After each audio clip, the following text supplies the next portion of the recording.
বিসমিল্লাহির রহমানির রহিম। সুপ্রিয় অষ্টম শ্রেণীর শিক্ষার্থীরা, আশা করি তোমরা সকলেই ভালো আছো। অনেক স্কুলে বার্ষিক পরীক্ষা 2025 গণিত বিষয়ের উপরে পরীক্ষাটি অনুষ্ঠিত হয়েছে, আবার অনেক স্কুলে হয়নি, এখনও আগামী রবিবার হবে ইনশাআল্লাহ। তো আজকে আমি তোমাদের জন্য নিয়ে আসছি সরকারি বিজ্ঞান স্কুল তেজগাঁও এর বার্ষিক পরীক্ষা 2025 গণিত বিষয়ের উপরে প্রশ্নটির সলভ। এখানে আমি সংক্ষিপ্ত প্রশ্নের উত্তর রয়েছে এখানে 15টি, যেগুলো ব্যাখ্যার দরকার, জ্ঞানমূলক নয়, প্রায়োগিক প্রশ্ন, সেগুলোর ব্যাখ্যা নিয়ে হাজির হয়েছি। আমাদের প্রথম প্রশ্নটি খেয়াল করো শিক্ষার্থীরা। একটি আয়তাকার ঘরের দৈর্ঘ্য প্রস্থের 1.5 গুণ এবং ক্ষেত্রফল 316 বর্গ মিটার হলে পরিসীমা কত? এখানে প্রশ্নে শুরুতেই বলা আছে দৈর্ঘ্য প্রস্থের 1.5 গুণ, সেজন্য আমরা আয়তাকার ঘরের প্রস্থ x মিটার ধরে নিব। দৈর্ঘ্য হবে x এর 1.5 গুণ, অর্থাৎ 1/2 সুপ্রিয় শিক্ষার্থীরা, এরপরের লাইন একটু মনোযোগ দিয়ে খেয়াল করতে হবে তোমাদের। তাহলে আমাদের দৈর্ঘ্যটা আসলো 3x/2। আমরা ক্ষেত্রফলের সূত্র জানি, যে কোনো আয়তাকার ক্ষেত্রের দৈর্ঘ্য গুণন প্রস্থ, সেজন্য আমরা লিখেছি 3x/2 × x। পরের লাইনে আমরা ক্ষেত্রফলের মান 316 বর্গমিটার প্রশ্নে দেওয়া আছে, সেখান থেকে মানটা বসালাম। এই পাশে আসলো 3x²/2। আমরা হরে যে 2 ছিল সেটা 316-র সাথে আমরা গুণ আকারে নিয়ে গেলাম 632, আর 3x² সাথে যে 3 সহগ ছিল সেটা ভাগ আকারে নিচে চলে আসলো হরে। 632কে 3 দ্বারা ভাগ করলে আমাদের আসবে 210.66। এটা হচ্ছে x² মান। আমরা পক্ষান্তর করে x² বাম পক্ষে এবং 216কে ডান পক্ষে লিখলাম। এবার যেহেতু আমাদের বাম পক্ষে x² আছে, আমরা শুধু প্রস্থের মান বের করতে চাই। বর্গমূল করলে x-এর উপর স্কোয়ার থাকবে না, ডান পাশে আমাদের বর্গমূল চিহ্ন আসবে। তখন আমাদের প্রস্থের মান আসবে 14.51 মিটার। আমাদের দৈর্ঘ্যের মান আসবে, x-এর মানটা যদি আমরা এখানে বসাই, দৈর্ঘ্য 3x/2, তাহলে আমাদের মান আসবে 21.77। আমাদের মূল প্রশ্নটা ছিল আয়তাকার ঘরের পরিসীমা নির্ণয়। শিক্ষার্থীরা, তোমরা অবশ্যই জানো আয়তাকার ঘরের পরিসীমার সূত্র হচ্ছে 2 গুণন দৈর্ঘ্য যোগ প্রস্থ একক। 2 লিখলাম, আমরা দৈর্ঘ্যের মানটি লিখলাম, যোগ প্রস্থের মানটি লিখলাম। 14.51 এবং 21.77 যোগ করে যোগফলকে 2 দ্বারা গুণ করলে আমাদের আসবে 72.56 মিটার। এটা ছিল আমাদের নির্ণয় উত্তর, আয়তাকার ঘরের পরিসীমা 72.56। শিক্ষার্থীরা, আমাদের 2 নং প্রশ্নটি আমি পড়ছি, তোমরা মনোযোগ দিয়ে শুনবে। একটি ত্রিভুজ আকৃতির জমির ক্ষেত্রফল 264 বর্গমিটার, এর ভূমি 22 মিটার হলে উচ্চতা কত? শিক্ষার্থীরা, আমরা সকলেই এই বিষয়টি অবগত যে আমরা জানি ত্রিভুজ ক্ষেত্রের ক্ষেত্রফল হাফ গুণন ভূমি গুণন উচ্চতা। হাফ গুণন ভূমি গুণন উচ্চতা। হাফ লিখলাম, গুণ চিহ্ন দিলাম, ভূমির মান 22 লিখলাম, গুণন উচ্চতা। 22কে আমরা 2 দ্বারা ভাগ করলে পরের লাইনে পাচ্ছি 11, আর এদিকে ত্রিভুজ ক্ষেত্রের ক্ষেত্রফল 264। এবার 11 দ্বারা 264কে আমরা ভাগ করব, আমরা উচ্চতার মান পাবো, অর্থাৎ উচ্চতা আসবে 24 মিটার। এটা ছিল আমাদের 2 নং প্রশ্নের উত্তর। একটা ত্রিভুজ ক্ষেত্রের উচ্চতা নির্ণয়, উচ্চতা বের হলো 24 মিটার। এরপরে আমরা যাচ্ছি 3 নং প্রশ্নে। একটি বর্গাকার ক্ষেত্রের ক্ষেত্রফল 4 এও, ক্ষেত্রটির দৈর্ঘ্য কত মিটার? আমরা জানি তৃতীয় অধ্যায়ের অঙ্ক এটি, 1 এওর সমান 100 বর্গমিটার। 1 এওর সমান 100 বর্গমিটার, তাহলে 4 এওর সমান 100 গুণন 4, অর্থাৎ 400 বর্গ মিটার। আমাদেরকে প্রশ্নে বের করতে বলা হয়েছে বর্গক্ষেত্রের দৈর্ঘ্য, অর্থাৎ এক বাহুর দৈর্ঘ্য।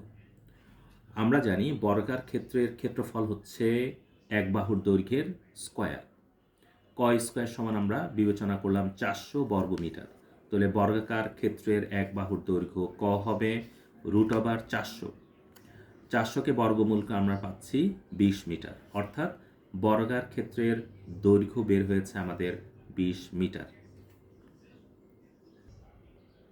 শিক্ষার্থীরা, 4 নম্বর প্রশ্নটি হচ্ছে একটি চৌবাচ্চার আয়তন 34 ঘনমিটার এর দৈর্ঘ্য 4 মিটার, প্রস্থ 3.4 মিটার হলে গভীরতা কত? শিক্ষার্থীরা, আমরা এ ধরনের অঙ্কের ক্ষেত্রে চৌবাচ্চার আয়তন নির্ণয় করার ক্ষেত্রে আমরা সূত্র জানি, দৈর্ঘ্য গুণন প্রস্থ গুণন গভীরতা।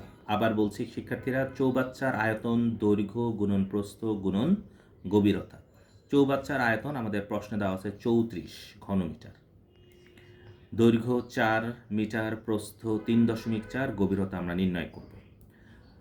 4 গুণন 3.4, ফলাফল আসবে 13.6 গুণন গভীরতা, সমান চিহ্নের বাম পাশে থাকবে 34।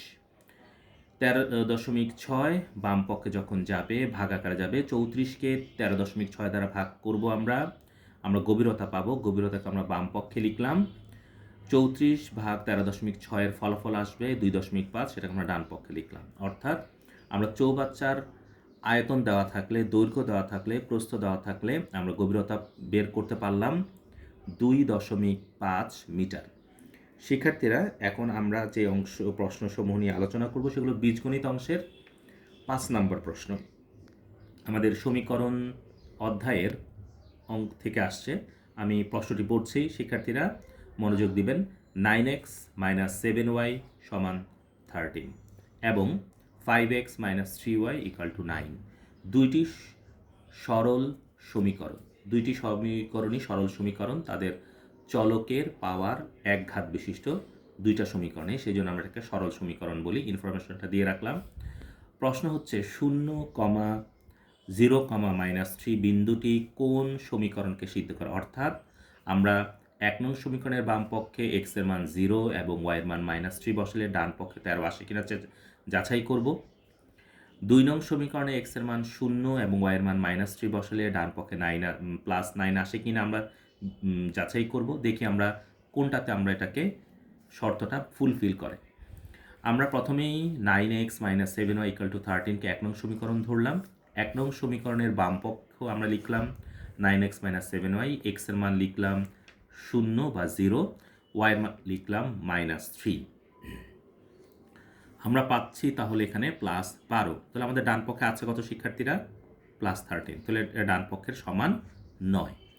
এবার দেখো শিক্ষার্থীরা, 2 নং সমীকরণের বাম পক্ষ 5x - 3y, x এর মান লিখলাম 0 আর y এর মান লিখলাম -3। ক্যালকুলেশন করলে আমরা পাচ্ছি +9, যা ডান পক্ষের সমান আসতেছে। আমাদের ডান পক্ষের যে সমীকরণটা, এটা সমান আসতেছে। এখন আমরা লিখলাম যে 0, বিন্দুটি 2 নং সমীকরণকে সিদ্ধ করে। অর্থাৎ বাম পক্ষে আমরা যদি x এর মান 0 এবং y এর মান -3 বসাই, তাহলে ডান পক্ষে আমাদের 9 আসে। এটাকেই আমরা বলি এই বিন্দুটি দ্বারা নির্দিষ্ট সমীকরণটি সিদ্ধ হয়েছে। শিক্ষার্থীরা, এবার আমরা যাচ্ছি 6 নম্বর প্রশ্নে। প্রশ্নটি হচ্ছে x + y = 4 এবং x - y = 6। এই দুটি সমীকরণ ও সরল সমীকরণ। আমরা এই সমীকরণ দ্বয়ের মূল নির্ণয় করব। আসো শিক্ষার্থীরা, এখানে খেয়াল করি আমরা। x + y = 4, x - y = 6। আমরা দেখতে পাচ্ছি y চলকের 1 নং সমীকরণের সহগ হচ্ছে +1, 2 নং সমীকরণের সহগ হচ্ছে -1। এখন সহগ যদি একই হয়, চিহ্ন যদি বিপরীত হয়, আমরা যোগ করব। সহগ যদি একই হয় এবং চিহ্ন যদি বিপরীত হয়, আমরা সমীকরণ দ্বয়ের যোগ করব। যোগ করলে +y - y কাটা যাবে, x আর x যোগ করলে আসবে আমাদের 2x, 4 আর 6 যোগ করলে আমাদের আসবে +10। x এর সহগ 2, বাম পক্ষ থেকে ডান পক্ষে গেলে ভাগাকারে যাবে, 10কে 2 দ্বারা ভাগ করলে x এর মান পাচ্ছি 5। 1 নং সমীকরণটা আমরা আবার লিখলাম, x + y = 4, x এর মান 5 বসালাম, +5 = 4, অর্থাৎ y এর মান বের হয়ে আসবে আমাদের -1। অর্থাৎ আমাদের এই যে দুইটা সমীকরণ, সরল সমীকরণ, এদের মূলদ্বয় বের হবে x এর মান +5 এবং y এর মান -1। শিক্ষার্থীরা, এবার আমরা 7 নং প্রশ্নের দিকে মনোযোগ দিব। প্রশ্নটি হচ্ছে দুটি সংখ্যার যোগফল 72 এবং একটি অপরটির 3 গুণ। শর্তটাকে মনোযোগ দিয়ে শুনি। একটি অপরটির 3 গুণ হলে ছোট সংখ্যাটি কত? অর্থাৎ একটি সংখ্যা বড়, অপর সংখ্যাটি ছোট। আমরা প্রথমেই ধরে নিব ছোট সংখ্যাটি। ছোট সংখ্যাটি যদি আমরা x ধরি, যেহেতু বলছি একটি অপরটির 3 গুণ, যেটা 3 গুণ সেটা বড়, ছোট সংখ্যাটি যদি আমরা x ধরি তাহলে বড় সংখ্যাটি আসবে 3x। আমরা উদ্দীপকের প্রথম লাইনে দেখতে পাচ্ছি সংখ্যা দুটির যোগফল হচ্ছে 72, তার মানে ছোট সংখ্যা যোগ বড় সংখ্যা সমান হচ্ছে 72। বাম পক্ষে আসতেছে আমাদের 4x সমান ডান পক্ষে 72, x এর মান বের হবে 72/4 অর্থাৎ 18। তাহলে আমরা 7 নং প্রশ্নের উত্তর পেয়ে গেলাম, ছোট সংখ্যাটি হলো 18।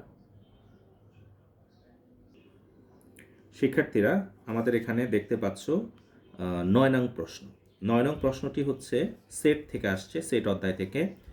আর সমান second bracket x such that x, 4 এর গুণিতক এবং এক্স লেস দেন ইকুয়াল 16।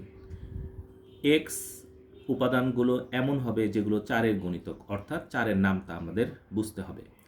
আমরা 4-এর নামটা ছোটোবেলায় শিখেছি, 4 একে 4, 4 দুগুণে 8, 3 4 12, 4 4 16। আমরা কেন 16 পর্যন্ত লিখেছি সেটা ব্যাখ্যা দিচ্ছি। প্রশ্নটা আবার খেয়াল করি একটু। সেটটিকে তালিকা পদ্ধতিতে প্রকাশ করো। আমরা জানি সেটকে দুই ভাগে প্রকাশ করা যায়, এক হচ্ছে সেট গঠন পদ্ধতি, দুই হচ্ছে তালিকা পদ্ধতি। তালিকা পদ্ধতিতে সেটের উপাদানগুলো সুনির্দিষ্টভাবে উল্লেখ করা থাকে। এখন আমরা 16 পর্যন্ত কেন নিলাম? শর্তের কারণে। এক্স এর মান হচ্ছে 16-র সমান এবং তার চেয়ে ছোট। তাহলে 16 হচ্ছে ছোট, 4-এর গুণিতক হচ্ছে 4 একে 4, মানে অর্থাৎ 4 ফলাফল, 4 দুগুণে 8, 3 4 12, 4 4 16। সেই জন্য আর সেট উপাদান হবে 4, 8, 12 এবং 16। আমরা তালিকা পদ্ধতিতে শুরুতে এবং শেষে সেকেন্ড ব্র্যাকেট দিতে হয়। এরপর শিক্ষার্থীরা আমরা যাচ্ছি 11 নং প্রশ্নে। 11 নং প্রশ্নটা হচ্ছে একটি 3 বাহু বিশিষ্ট ত্রিভুজের সমকোণী ত্রিভুজ কিনা সেটা আমরা যাচাই করব। আমাদের বাহুর দৈর্ঘ্য দেওয়া হচ্ছে 6 সেন্টিমিটার, 8 সেন্টিমিটার, 10 সেন্টিমিটার বাহু বিশিষ্ট ত্রিভুজটির সমকোণী ত্রিভুজ কিনা যাচাই করো। তো আমরা সমকোণী ত্রিভুজ যাচাই করার জন্য অবশ্যই পিথাগোরাস উপপাদ্যটা আমাদের এখানে কাজে লাগবে। আমরা সকলেই জানি পিথাগোরাস উপপাদ্যটি। এটার গাণিতিক রূপটা আমি একটু বলছি, খেয়াল করো শিক্ষার্থীরা। আমরা একটা ত্রিভুজ এঁকে নিলাম এ বি সি। এখানে বি কোণ হবে সমকোণ এবং এই সমকোণ বি, এক সমকোণ এর বিপরীত বাহু হচ্ছে আমাদের এসি, এটাকে আমরা বলি অতিভুজ। আমরা এবিকে বলি হচ্ছে লম্ব এবং বিসিকে বলি হচ্ছে ভূমি। পিথাগোরাস উপপাদ্যটা আমরা এভাবে মনে রাখার চেষ্টা করব শিক্ষার্থীরা। অতিভুজ স্কোয়ার সমান লম্ব স্কোয়ার প্লাস ভূমি স্কোয়ার। আমাদের এখানে আমরা এসিকে ধরছি অতিভুজ, এবিকে ধরছি লম্ব এবং বিসিকে ধরতেছি হচ্ছে ভূমি। তাহলে আমাদের এই সমীকরণের ডান পাশ হচ্ছে AB square plus BC square. এই মানটুকু আমরা আগে বের করি। তো আমরা লিখলাম সুতরাং AB square plus BC square সমান, এবির মান আমরা ধরে নিয়েছি 6 একক, বিসির মান ধরে নিয়েছি 8 একক। তো আমরা 6-এর বর্গ থেকে পাচ্ছি 36, 8-এর বর্গ থেকে পাচ্ছি আমরা 64, তার মানে যোগফল হচ্ছে 100। এখন আমরা 100কে লিখতে পারবো 10-এর হোল স্কোয়ার আকারে, অর্থাৎ এই আমরা যেটা বিবেচনা করলাম এসি সমান 10 সেটাই চলে আসছে, সেই জন্য আমরা এসি স্কোয়ার লিখলাম। তার মানে আমাদের এসি স্কোয়ার সমান AB square plus BC square প্রমাণ করতে সক্ষম হয়েছি। অর্থাৎ এই ত্রিভুজটি হলো একটি সমকোণী ত্রিভুজের 3 বাহুর দৈর্ঘ্য, সেটা আমরা এখানে দেখিয়েছি শিক্ষার্থীরা।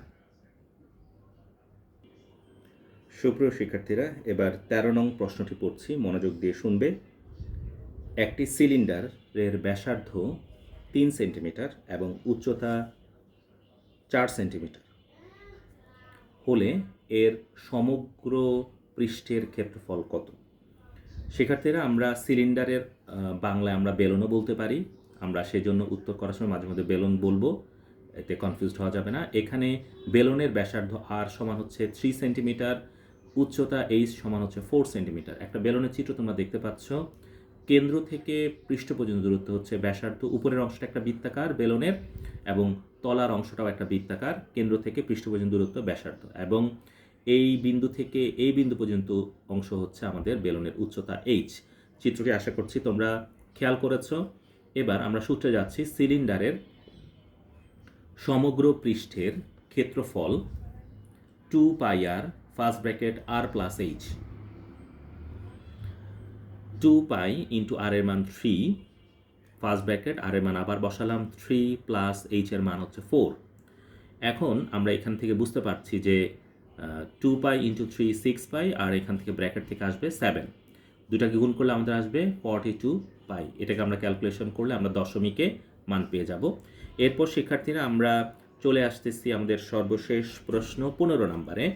আমাদের 15 নম্বরে প্রশ্নটি হচ্ছে এই রকম, তোমরা একটু খেয়াল করবে, এটা পরিসংখ্যানের পাই চিত্রের অঙ্ক। কোনো অনুষ্ঠানে 90 জন অতিথির মধ্যে 60 জন শিশু। পাই চিত্রে শিশুর জন্য নির্দেশিত কোণ কত ডিগ্রি? সেক্ষেত্রে আমরা নিশ্চয়ই জানি পাই চিত্রে কেন্দ্রে উৎপন্ন কোণের পরিমাণ হচ্ছে 180 ডিগ্রি। পাই চিত্রে কেন্দ্রে উৎপন্ন কোণের পরিমাণ হচ্ছে 180, অর্থাৎ আমরা এখানে বিবেচনা করব 90 জন অতিথির জন্য নির্দেশিত কোণের পরিমাণ হচ্ছে 360 ডিগ্রি। একজন অতিথির জন্য নির্ধারিত কোণের পরিমাণ হচ্ছে 360/90। আমাদের এখানে শিশু অতিথির সংখ্যা হচ্ছে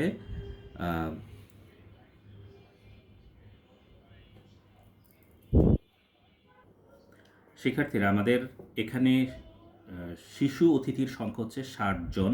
তাহলে 60 জন অতিথির জন্য নির্দেশিত কোণের পরিমাণ হবে 360/90 গুণন 60।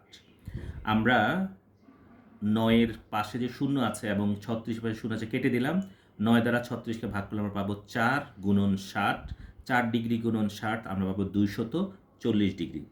শিক্ষার্থীরা আজকে আমি এখানে চেষ্টা করেছি যেই প্রশ্নগুলো তোমাদের জন্য একটু কঠিন মনে হতে পারে সেইগুলো সলভ করে দেওয়ার জন্য।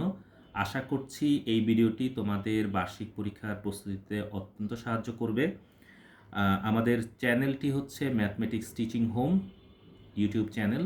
আশা করছি তোমরা এই চ্যানেলটি সাবস্ক্রাইব করে রাখবে এবং নিত্য নতুন ভিডিওটা এখানে পাবে এবং এটাতে লাইক দিবে, সাবস্ক্রাইব করবে।